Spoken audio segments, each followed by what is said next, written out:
And good morning, afternoon, or evening to whomever is watching this. We are the group tasked with presenting the 10th chapter of the book Digital Business Model by Bernd Wirtz, where we will be going over the business model itself, in particular, the types, processes, history, and everything related to it.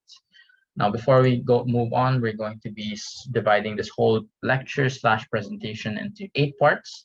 The first is data and statistics. Next, we'll be handling the business model components, the approach to business models, and I believe these are to be handled by our group mate Russell Pan. And then next, we're going to be moving on to business model innovation, a definition and the definitions, which will be handled by our group mate Ramiro Magadia, and then we're going to be moving on to the types and processes, stages, and the integrated approach to business model innovation, which I will be handling. So to kick things off, I'll be handing over the remote to Russell for his part of the presentation. Thank you, Miggy. Now, business model innovation has been growing in research and importance over the last few years. It is subdivided into 3 phases. The early phase is characterized by a clear distinction between business model innovation and technology innovation. The formation phase is characterized by increased relevance of tested guidelines. The consolidation and differentiation phase is characterized by attempts to consolidate and diffuse interdisciplinary approaches to business model innovation. It is also increasing its relevance to the corporate world. Wirtz and Company conducted a research on 178 publications relating to business model innovation. Looking at this graph, we can see the general growth of publications relating to business model. About 84% of the publications are scientific papers, while the remaining papers were reviews and editorial comments. Generally, the data was collected through the use of studies, interviews, and surveys. But the chapter does share some topics on what the research focused on, and it can be categorized into 6 classifications according to their content. Definition and types, design and process, drivers and barriers, frameworks, implementation, and operation. They did find that the majority of the studies focused on the design and process, secondly, the frameworks, and thirdly, implementation and operation. This is interesting information. However, the chapter did not share the specific industries or the size of the company studied. It would have been useful to know this to be able to identify industries which may be more accepting of business model innovation.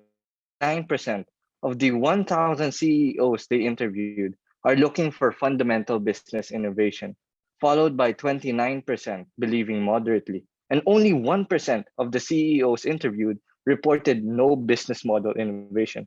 But why is this? Business model innovation is reportedly even more important than product innovation for a number of managers. Business model innovation is not simply a differentiation strategy, but a massive threat to become more valuable than their taxi counterparts. I agree that business model innovation is threatening legacy companies. Uber syndrome is dubbed as a situation where a competitor with a completely different business model enters your industry and flattens you. To illustrate this further, Netflix was not a media giant like Disney, but because of their new business model, they were able to disrupt the media industry, not with product innovation, but with business model innovation. We can see how Grab's business model has made in-house delivery for food restaurants almost irrelevant. And what's surprising is that most companies who explore these disruptive business models are often not large companies, but small startups. This is interesting, and I can see why. Small startups are likely more nimble despite fewer resources. They also have more to gain from meeting niche markets rather than large companies with established business models. The data is clear. Companies, small or large, have to look for new ways to deliver products in creative ways while extracting value. The majority of CEOs are looking for ways to develop their business models, and so smaller companies and new entrepreneurs should look toward this as well. But to understand this further, let's discuss the ways CEOs and companies can approach innovation. Let's now talk about the components of approaching business model innovation. There is no one particular way to develop innovation. By discussing this framework, we can better view how innovation can arise. First dimension, structural frame of components for business model innovation. One question is whether a structural frame of components exists before business model innovation, or whether it is formed after innovation by means of the new model, or the definition of a new structural frame is entirely waived. The second dimension refers to the approach of the personnel, if there is a plan or if it is just experimental. We can illustrate this through a table. The y-axis represents the first dimension regarding the existence of a structure for business model innovation. The x-axis represents the approach towards innovation. Let's discuss each quadrant one by one. Now, the first quadrant, business model has the character of an experiment, and it is often a product of chance. There is no structural frame underlying business model innovation. But this also has the most freedom since there is no structure, and it is defined by trial and error. It is implied that this quadrant is very risky. The nature of its trial and error makes it prone to consume resources quickly and wastefully. Now, we also have the second quadrant. This is the most minor approach according to the chapter, and it is not discussed in depth. There is no definition of core components, and it is difficult to imagine planned innovation without structure. Now we have the third quadrant. Despite state-of-the-art research facilities and R&Ds, companies don't always innovate. But here, innovation can appear almost anywhere. But it can only succeed with strong support from management, including developing strong customer value propositions and a profit formula. Now, the fourth quadrant is defined by a business model innovation that is structured and is a planned management task. The third and fourth quadrants are described as the most interesting because of their structured nature. They can be experimental, where innovation can occur anywhere and spin-off companies can be created anywhere. The fourth dimension is rather planned by management. It is likely that innovation here is more restrictive than the third quadrant's experimental behavior. I find it interesting to see the different approaches to business model innovation. I believe that the third quadrant represents the most interesting approach for organizational change. It is defined by experimental behavior and innovation and strikes anywhere. I believe an approach like this would result in many failed experiments, but will nonetheless open the company toward opportunities otherwise closed. Now I will be transferring you to Miro to discuss NICE and the demarcation of business model innovation and the definition of business model. Thank you. Thank you, Russell. In the third quadrant's approach, it is said that it takes on an experimental approach by open innovation, taking in ideas from outside and agreeing with the development of offshoots for innovation. The NICE model in the fourth quadrant takes a different approach by focusing on the plants. This important model is proposed by Zat and Amit. In here, novelties, lock-in, complementarities, and efficiency is seen. It clearly defines components and structure so that business model innovation is given an analytical view. The creation of smartphones, referral bonus, bundle packs, changing routes, or close suppliers.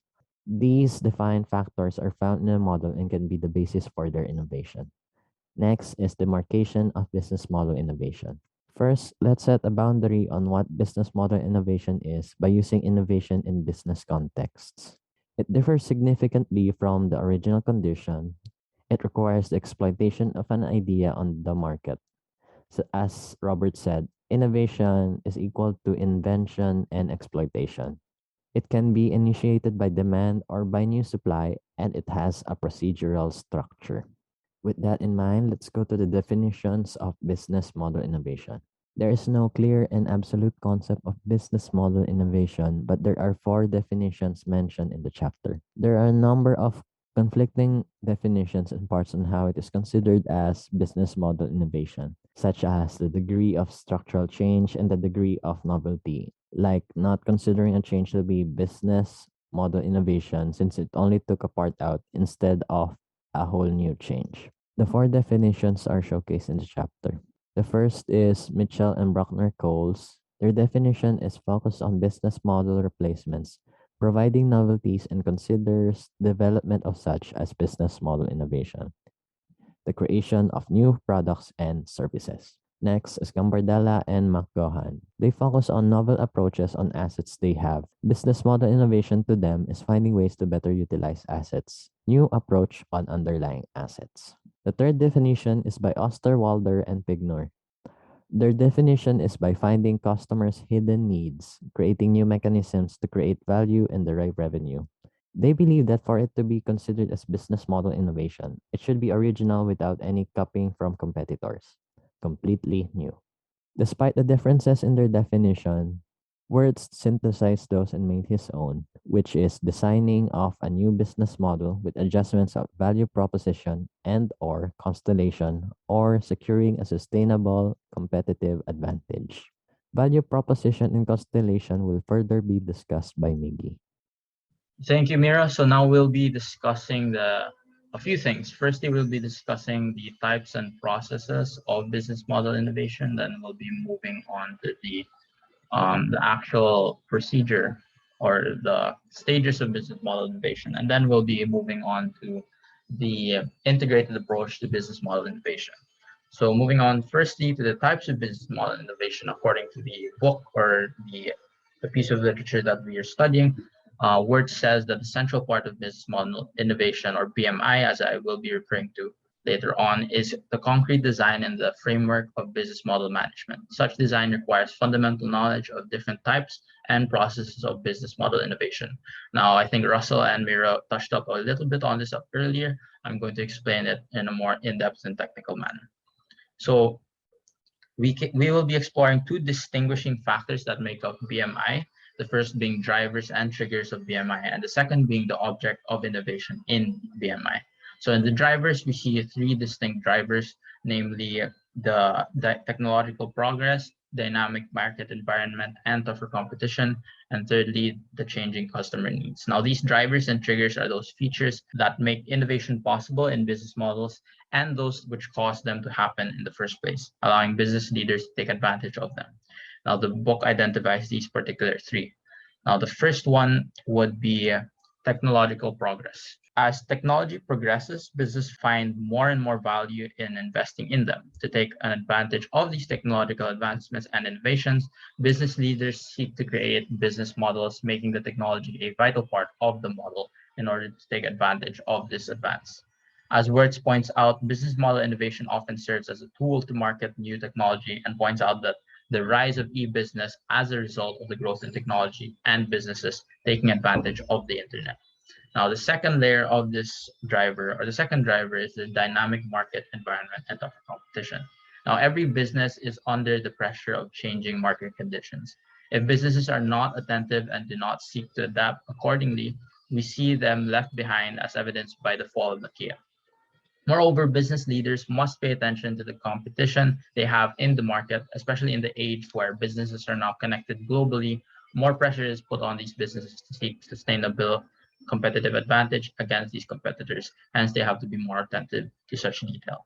Innovation in this case is now a vital part in keeping up with the competition and the changes in the market. And finally, the last driver, similar to perceiving different shifts in the market, businesses also must listen to the changes in the needs of their customers. Business models have been developed according to these changes and continue to be developed according to the desire and influence the customer has. Now, all these three drivers play a vital role in creating business model innovation, as we can see through this model that is found in the book. Now, you'll see later that this model is going to be growing and growing as we discuss the concepts, and the concepts will be added later for further understanding. Now, next we move on to the innovation objects of BMI, namely three, the last of which is a combination of the first two. So the first is value proposition, the second is value constellation, and the third is joint innovation. According to Wirtz, the following are the definitions of value proposition and value constellation. As you can see on the screen, value proposition in this context has to do with the promise of benefit and how this benefit is provided to the customer themselves. And while value constellation, in contrast, describes the structure of added value, it answers the question of who and what manner was involved in the creation of such value. Now, we can see that the relationship between the two concepts can be likened to a factory. For easier understanding, let me explain.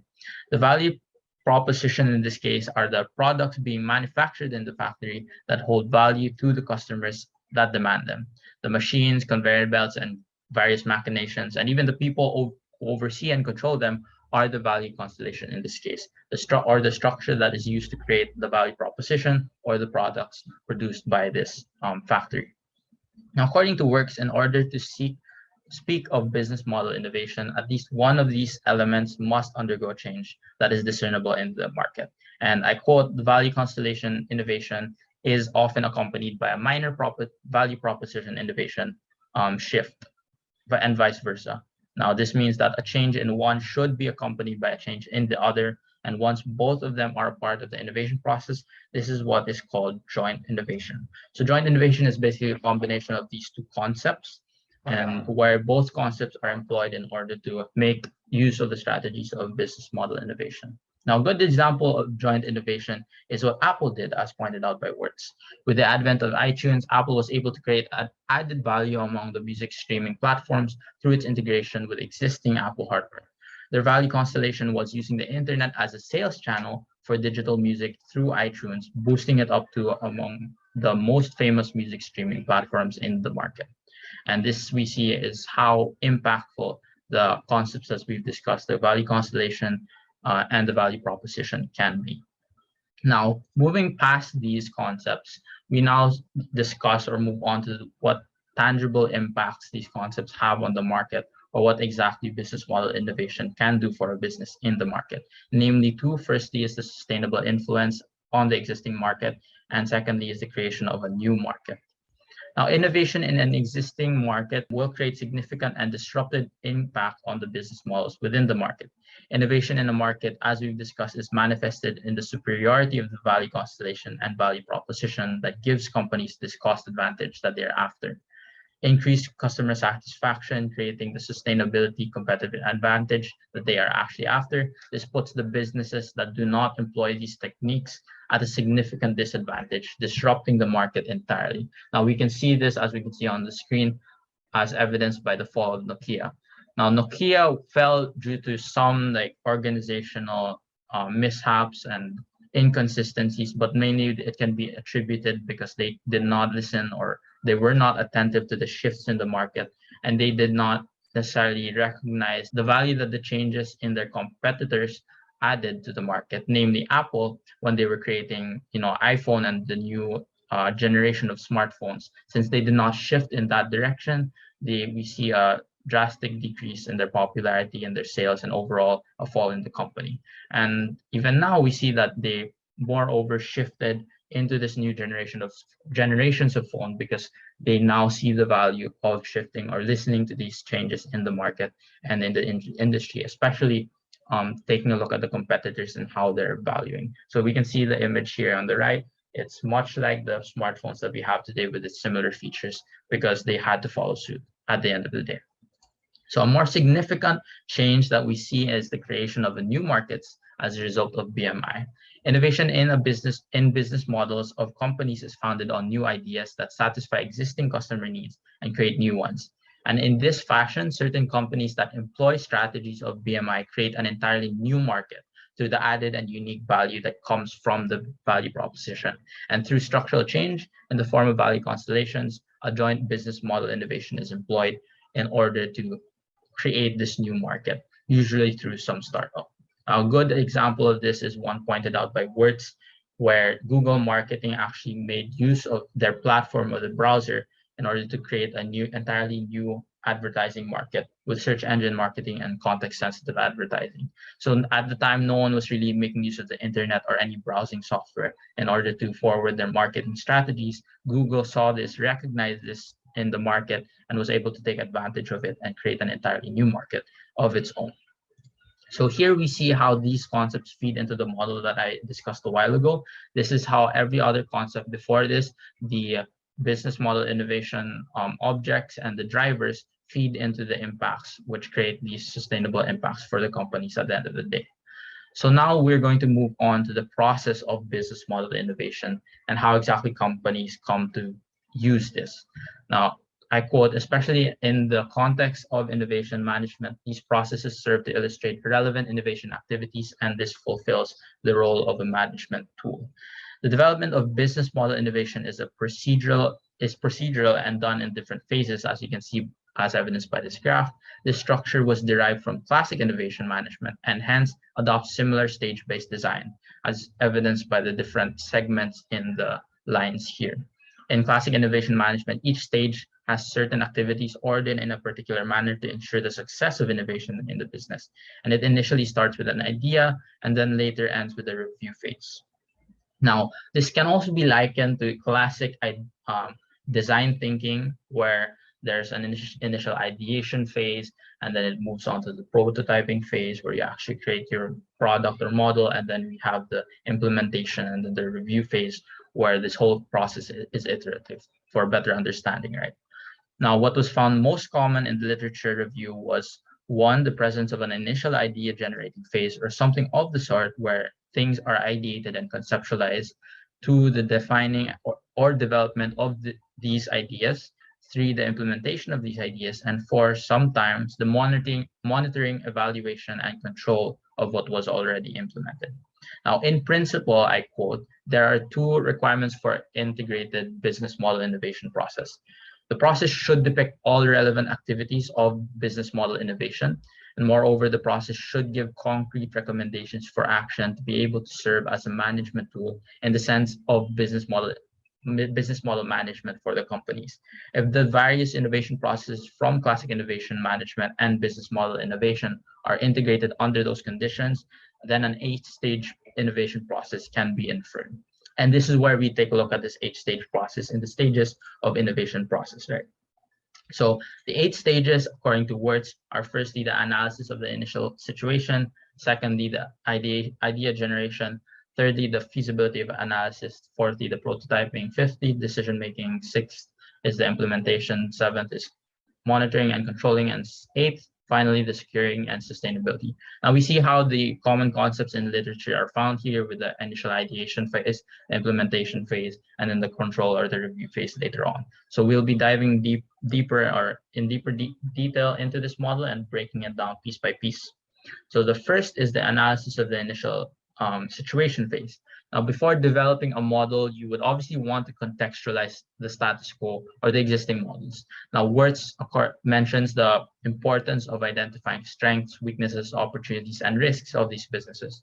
One must also analyze the existing customer needs, market, and competition-related data and information. This information will serve as the basis for the model you are creating.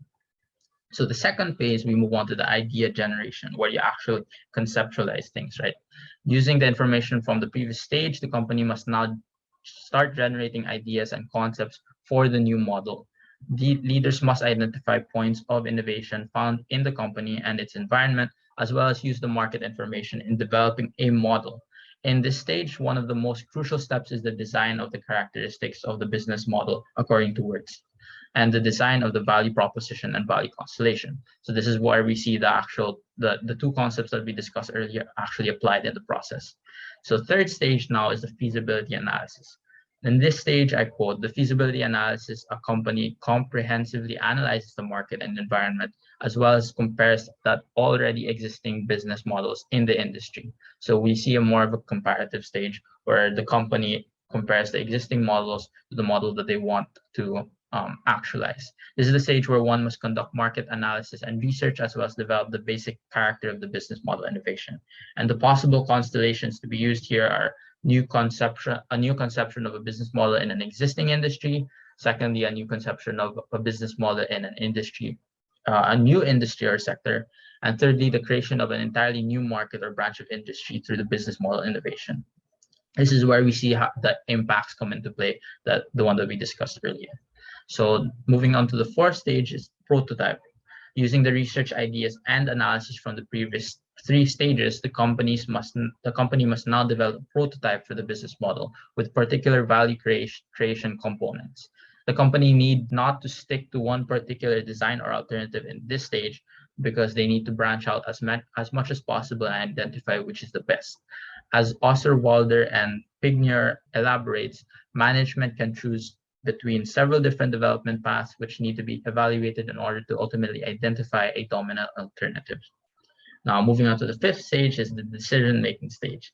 In this stage, the company now narrows down their focus to a particular alternative that they found dominant and most relevant as identified in the previous stage. The other alternatives are used for a performance audit, weeding out the weaknesses, and using this information for the final model to be implemented or integrated into it. The model structure is not then harmonized and the model's design is finalized. Finally, we have our model and move on to the actual implementation of it. Now, this is the stage where the model is put to use. This stage is more iterative than linear, unlike the other stages where sustained analysis and examination of the model takes place to make necessary adjustments to improve it. I go back to the classic design thinking where it's more iterative in order to improve your actual prototype, or in this case, the business model. This stage ends once the model is completely realized. And moving on to the next stage, once the model is actually realized and put out there, the monitoring and controlling stage takes effect. Now, this stage involves a controlling team that will carry out the model from its launch in the market to its completion. So now, once you have the model, you have to launch it in the market and see it take effect in the market. What is important in this stage is the model's completion and goal attainment. The team monitors the model's goal achievement with regard to the value proposition and value constellation to relevant KPIs or key performance indicators. Now, the model is considered completed once it has been established fully in the market. Now, once that has happened, once we pass this phase and our model is already fully established in the market, we are now responsible, or the company is now responsible for securing sustainability. Once the business model innovation has successfully been completed, the company will have to constantly monitor it afterwards due to constant shifts in the market and company environment. Moreover, companies also have to protect their own business models, I quote, against imitations and competitors by means of isolation mechanisms, as well as securing long-term or sustainable competitive advantage as far as possible. Now, this basically means that once the model is out there in the market, it's public, people or other companies and competitors can view it and analyze it. What these isolation mechanics basically mean is to protect your design so that no other company or competitor can take advantages of the competitive advantages that this model brings, so that you would have the upper hand in the market at the end of the day, which is what businesses seek. So we see how this 8-stage process feeds into our model. We see how the impacts and are a result of this 8-stage process, and how the 8-stage process feeds into the value constellation and value proposition, which ultimately leads to more sustainable business impacts. So now that we've explained the process or the stages of business model innovation, we'll move on now to the more integrated approach to business model innovation. Now, you might be wondering, why exactly do we need an integrated approach, right? Well, Wirtz explains that the success of business model innovation is largely linked to a structured and target-oriented management of the innovation environment. And therefore, it is necessary to follow an integrated business model innovation approach.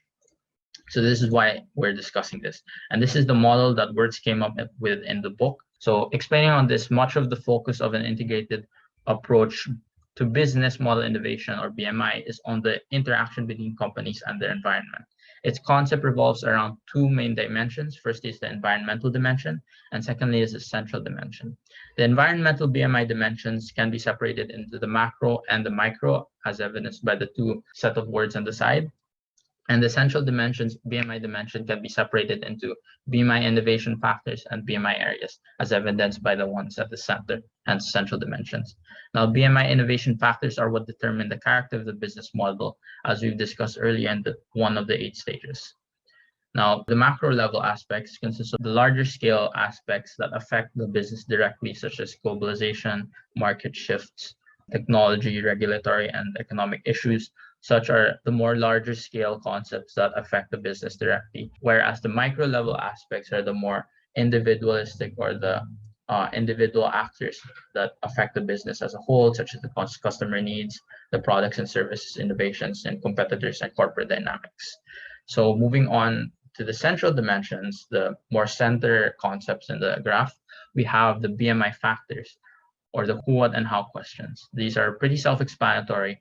The target customer, the value proposition, value constellation, which were explained earlier, and the BMI areas, business model innovation areas, which are namely one, the business model components, and the BMI process. Now, to explain how exactly these affect this model, changes in both of these dimensions lead to changes in the components and process of the business, which significantly impacts the efficiency and effectiveness of the business model innovation. Both the environmental and central dimensions play a vital role in the innovation process, as they're directly tied to the internal and external factors affecting the business. As Wirtz puts it, The objective of generating knowledge and information is mostly to identify relevant information within the environmental dimension and to evaluate them with regard to existing business model innovation. In other words, a systematic knowledge generation takes place to make external information internally available and usable. So that basically means that whatever factors are outside, the company needs to take advantage of those and analyze them to make that information available for the company internally and take advantage of that information. Thus, another goal would be to first generate the knowledge and information using the various external tools that businesses have to access to, and then analyze the given knowledge and information for developing business model innovation. Now, the change in intensity is also an important aspect of the concept of business BMI. I quote, since a high change intensity is also associated with high risk and substantial effort put into the BMI with regard to the implementation of BMI, as evidenced by the BMI intensity scale. So the more intense change intensity you put into the BMI, the more radical your innovation becomes, and the less, obviously, the more moderate it becomes, less effort, then less risk, and less innovation at the end of the day. So what exactly are the things to consider, just to wrap up this whole model that we discussed? There are four main things to consider in this model. Firstly is the efficiency and effectiveness that you want or a company wants from this model. Secondly is the knowledge and information generation concept that is crucial in analyzing the external and internal factors. Thirdly is what kind of change intensity that the company wants to employ in their BMI. And fourthly, the value creation that they get from this model. So the key takeaways from this whole segment are threefold. Firstly, the level of change, right? Higher level business model innovation will lead to higher level change, which is one thing that the company should be considering. Secondly, is the successful business model innovations lead to two things. Firstly is the sustainable business model innovation and the competitive advantage that every company or business seeks. And finally, the value creation that you get out of BMI, or the integrated approach to BMI. A successful business model innovation allows companies to create greater value, which at the end of the day translates to more impacts and more competitive advantage in the market. So to sum this whole presentation up, we discussed how exactly these things affect the companies at large in the market, and how exactly the literature that was discussed by Wirtz plays into the models or the stages, and how exactly companies make use of this information in order to gain a sustainable competitive advantage to forward themselves in the market at the end of the day. And with that, we wrap up our presentation. Thank you very much for listening, and hopefully that wasn't too boring or technical. The book is pretty long and we tried to condense it as much as possible for you guys. So thank you very much, and that ends the presentation.